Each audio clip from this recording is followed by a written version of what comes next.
Keiko Fujimori dijo la semana pasada que usted representa una propuesta al pasado. Mira, ¿qué más viejo y qué otra cosa más quisiéramos dejar en el pasado que el autoritarismo, la corrupción y la violencia que representa ella, ¿no? Una candidata que recibió millones en maletines de un banquero para su campaña.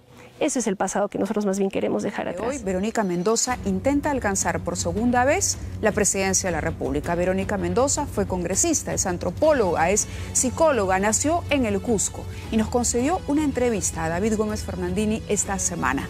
Ella ha propuesto una de sus principales banderas electorales, es la refundación del país a partir de un cambio de constitución. Pero veamos de qué más conversó con Cuarto Poder en el siguiente reportaje. Por favor, hasta el final, cuando nos retiremos, tratemos de preservar el protocolo, la distancia, la mascarilla. La pandemia ha cambiado muchas cosas, como la manera de hacer campaña política sin mítines ni aglomeraciones. Esta semana, la candidata de Juntos por el Perú, Verónica Mendoza, llegó a la región Ayacucho para reunirse con los dirigentes de las agrupaciones que conforman la alianza con la que postula a la presidencia de la República. Todos comprendemos que es necesario preservar todos los protocolos del caso y es lo que hemos tratado de hacer con mucho rigor para cuidar nuestra salud, pero también, nuestra salud, la salud de la gente y también tratar de dar el ejemplo de alguna manera de lo que se tiene que hacer en estas circunstancias. Sé que algunos han dicho que en todo caso podríamos limitar la campaña a lo virtual.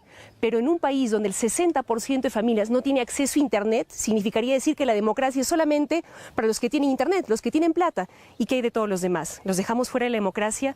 Creo que no puede ser esa tampoco la salida, ¿no? Como primera medida de un eventual gobierno de Juntos por el Perú, la candidata cusqueña plantea adoptar nuevas medidas para atacar la crisis sanitaria en la que todo indica vamos a seguir inmersos incluso después del 28 de julio. Y vamos a tener que seguir reforzando el primer nivel de atención, ese que en la primera ola fue abandonado, subutilizado, que tenemos que reforzar, ¿no? Estamos hablando de las postas, los centros de salud, que son las que están más cerca de la gente, que por lo tanto pueden monitorear más cercanamente el contagio para frenarlo a tiempo, pero también proveerle oxígeno tempranamente a la gente que lo necesita y evitar que lleguen ya desesperados a una cama UCI que no van a encontrar, y garantizar una campaña de vacunación, como decía, ordenada, gratuita, universal, bajo criterios epidemiológicos. Sobre la polémica respecto a la posibilidad de que las empresas privadas puedan importar y aplicar vacunas en el Perú, Verónica Mendoza sostiene que por lo menos en la primera fase los privados deben estar impedidos de hacerlo. Para esta primera etapa, donde hay escasez de vacunas, ¿no? A nivel global y a nivel latinoamericano y a nivel nacional, creo que no podemos empezar a generar, ¿no? Digamos, caos y arbitrariedad en la distribución de las vacunas. Por lo menos la primera etapa tiene que estar claramente conducida por el Estado. En un segundo momento, donde ya hayamos claramente, digamos, vacunado a la mayor parte de la población, al mínimo que establezca, además, que se establezcan bajo criterios sanitarios, epidemiológicos, ¿por qué no? Que el sector privado empiece a comercializarla. Lo que no puede ocurrir es que la vacuna se vuelva un negocio y que se termine vacunando primero el que más plata tiene, cuando se tiene que vacunar primero quien más lo necesita, los más vulnerables y los de primera línea. Una de las banderas de la izquierda peruana desde hace ya varias campañas es la elaboración de una nueva constitución política, y es una de las propuestas centrales de Juntos por el Perú. No se trata de que la nueva constitución la hagan los actuales congresistas, ¿no es cierto?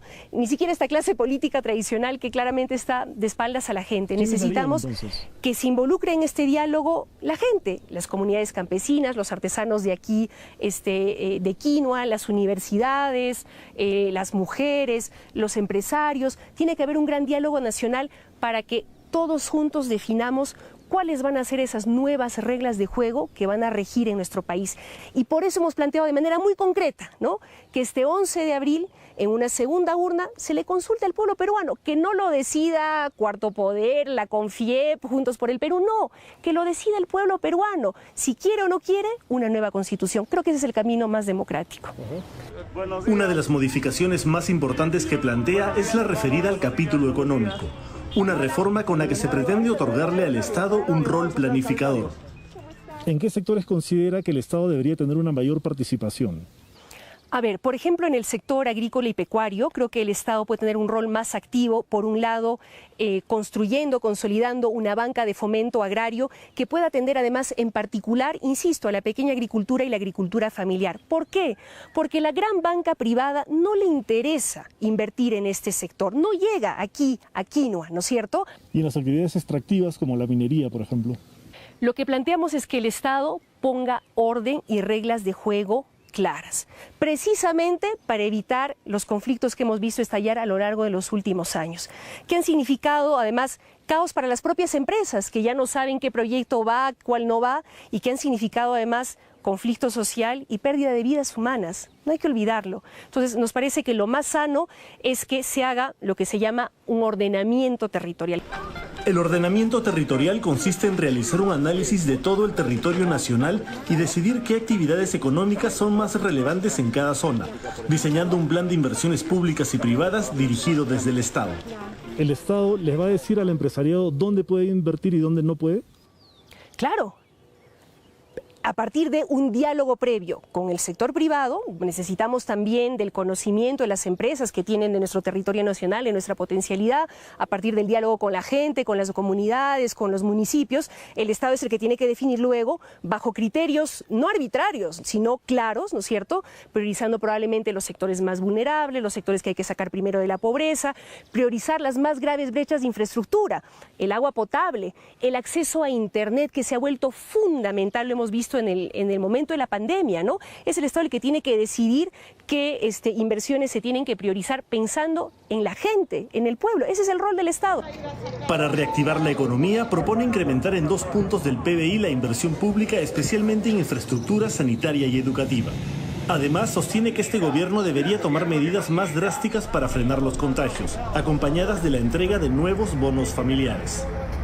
Aumentar restricciones en estas circunstancias implicaría de todas maneras y primero darle un tercer y un cuarto bono a las familias más vulnerables. Si no, van a ser medidas que van a quedar en el aire porque la gente necesita comer, necesita trabajar. Sin embargo, el Ministerio de Economía ha señalado que ya no tiene los mismos fondos que durante la primera ola y que entregar bonos ahora sería más complicado.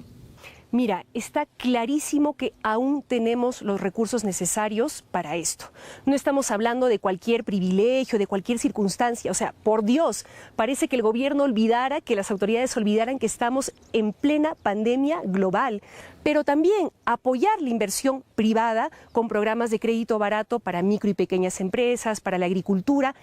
Hace poco más de una semana, en una entrevista televisiva, Verónica Mendoza deslizó la posibilidad de que en un eventual gobierno suyo el Banco Central de Reserva imprima billetes para darle liquidez al Estado. Verónica, que usted descarta la posibilidad de recurrir, digamos, a la emisión de dinero en el Banco Central de Reserva. Es una posibilidad que se evaluará Mávila en su momento. Una declaración que trajo a la memoria la infame maquinita del primer gobierno aprista que contribuyó con la hiperinflación y una de las peores crisis económicas de nuestra historia reciente. En la misma entrevista muy claramente dije, primero, que nosotros íbamos a respetar la autonomía del Banco Central de Reserva, ¿no?, para que pueda controlar la inflación, que nosotros queremos un manejo de la macroeconomía responsable, ¿no es cierto? No queremos volver al pasado, nosotros queremos más bien una economía sana, responsable, que nos permita atender las necesidades de la gente. ¿No se va a modificar la Constitución en ese extremo, en restarle autonomía al BCR? No, en absoluto, en absoluto. Hay muchos otros temas que queremos cambiar de la Constitución, incluido el capítulo económico, porque sí creemos que el Estado no puede seguir teniendo un rol subsidiario, es decir, que esté atado de manos y pies. Gran salto al pasado. El sábado, la candidata presidencial de Fuerza Popular le dirigió, sin mencionarla directamente, estas palabras. Hoy quiero decirles que voy a enfrentar a todos los que nos quieren llevar al pasado. No podemos cambiar la Constitución todo el tiempo. Podemos reformarla y mejorarla, pero de ninguna manera hacer una nueva para satisfacer los apetitos de la izquierda o los populistas. Keiko Fujimori dijo la semana pasada que usted representa una propuesta al pasado. Mira, ¿qué más viejo y qué otra cosa más quisiéramos dejar en el pasado que el autoritarismo, la corrupción y la violencia que representa ella, ¿no? Una candidata que recibió millones en maletines de un banquero para su campaña. Ese es el pasado que nosotros más bien queremos dejar atrás. Verónica Mendoza también carga un peso que sus detractores siempre le recuerdan: Fue fundadora del Partido Nacionalista que llevó al expresidente Ollanta Humala al poder en el 2011. La candidata cusqueña fue muy cercana al entorno de Humala y su esposa Nadine Heredia, ambos acusados del delito de lavado de activos por los presuntos aportes de la empresa Odebrecht a las campañas del 2006 y 2011. ¿Qué tan cercana eras de la ex primera dama Nadine Heredia? Si hubiera sido tan cercana como se dice, pues me hubiera quedado ahí, ¿no? Cerca del cogollo del poder, hubiera buscado un ministerio, no lo sé. No, yo entendí que mi lugar era del lado de la gente, como lo he estado siempre, y he aclarado en todas las oportunidades que se me ha preguntado que yo nunca manejé las cuentas, la campaña del Partido Nacionalista. Imagínate, yo fui candidata al Congreso por el Cusco. ¿Cómo podía hacer campaña al Congreso en Cusco y al mismo tiempo supuestamente tener un manejo directo, ¿no?, de las cuentas, nada más lejos de la realidad? Hay unos peritajes según los cuales habrías escrito en las agendas. Mira, a mí se me ha investigado hasta en 2 comisiones en el Congreso lideradas por fujimoristas, apristas. El Ministerio Público me ha convocado como testigo también, ¿no?, para informar lo poco que sabía, y no se ha encontrado absolutamente nada porque no hay nada. Ahora, yo no tengo ningún problema en que se siga indagando, investigando, porque tengo la conciencia tranquila, ¿no? Que sigan. ¿Escribiste en las agendas o no? No, yo no he escrito, no he manejado las agendas, ni las cuentas, ni nada por el estilo. Pero no es el único hecho de su pasado político que se le reclama. ¿No fue una contradicción con su discurso anticorrupción haberse aliado con alguien como Vladimir Cerrón, procesado y sentenciado por corrupción? Mira, en el momento en el que supimos de la sentencia, incluso previamente a ella, ¿no?, en este caso nosotros decidimos apartarlo de la alianza que estábamos construyendo. Nadie que haya estado procesado que esté procesado por corrupción tiene lugar en ningún proceso de cambio. Así lo establecimos en aquel momento y en este momento, y es lo que siempre vamos a hacer valer, siempre. Algunas figuras de la izquierda renunciaron en su momento, como Indira Wilco o Marisa Delave. ¿Usted cree que fue un error esa alianza con el señor Cerrón? Insisto, partió de primero una decisión institucional de nuestra organización, luego de un largo debate y de una voluntad de sumar fuerzas. Yo lamento que hubiera una incomprensión en ese momento con las personas que tú has mencionado, pero que espero con las cuales volveremos a coincidir en adelante. Ojalá ahora, porque el Perú nos necesita a todos, ¿no? A todos unidos. ¿No han vuelto a conversar después de ese alejamiento con ellas? No, aún no, pero espero que podamos hacerlo pronto. Creo que las necesitamos en este proyecto. ¿Pero qué filtros tiene este proyecto para evitar que otros Vladimir Cerrones entren a la política? Cada candidato ha suscrito un compromiso firme, ¿no?, respecto del cual, si en algún momento alguno de ellos se apartara, nosotros no vamos a dudar ni un minuto en retirarlos, porque no tendrán lugar en Juntos por el Perú. Según la última encuesta de Ipsos, Verónica Mendoza enfrenta un 48% de antivoto. A favor de la despenalización del aborto y del matrimonio igualitario, la candidata de Juntos por el Perú es consciente del reto que representa convencer a quienes le temen a la izquierda por las ideas que propone y lo que representa en el imaginario de algunos sectores.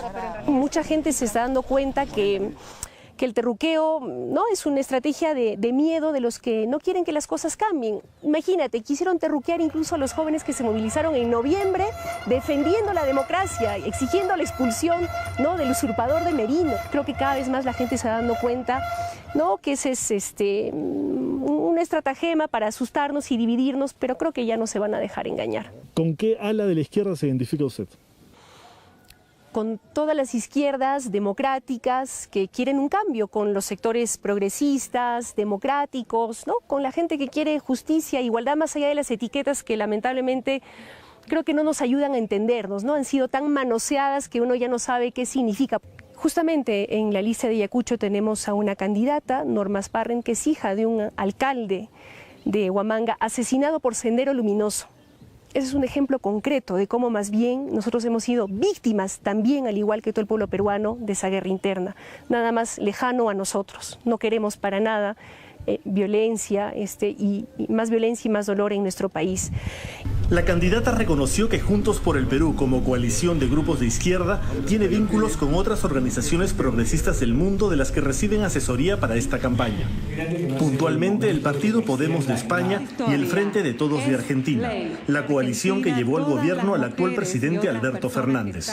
¿Eso es así y de qué forma estarían apoyando? No, mira, nosotros como organización política y como Frente tenemos diálogo con varias organizaciones políticas, incluso algunos gobiernos, de varias tendencias ideológicas además, juntos, como creo que corresponde a un partido que pretende luego gobernar, ¿no? Gobiernos, por y que ejemplo, más allá de cualquier sesgo ideológico luego tendrá que dialogar con todos, ¿no? Varios en la región, ¿no? Efectivamente, con las organizaciones que tú has mencionado, ha habido diálogos, intercambio de experiencias, ¿no? Que creo que siempre es algo productivo, fructífero, pero digamos como el gobierno argentino, por ejemplo. He tenido la oportunidad de conversar con el presidente Fernández. De hecho, quisiera yo plantearle la posibilidad de que, si es que nos toca hacer gobierno, pueda facilitarnos el acceso a las vacunas que como gobierno, como Estado, van a producir, ¿no es cierto?, en convenio con AstraZeneca. Inicialmente usted tenía mucha reticencia a deslindar con el régimen del señor Maduro. Entiendo que eso ha cambiado.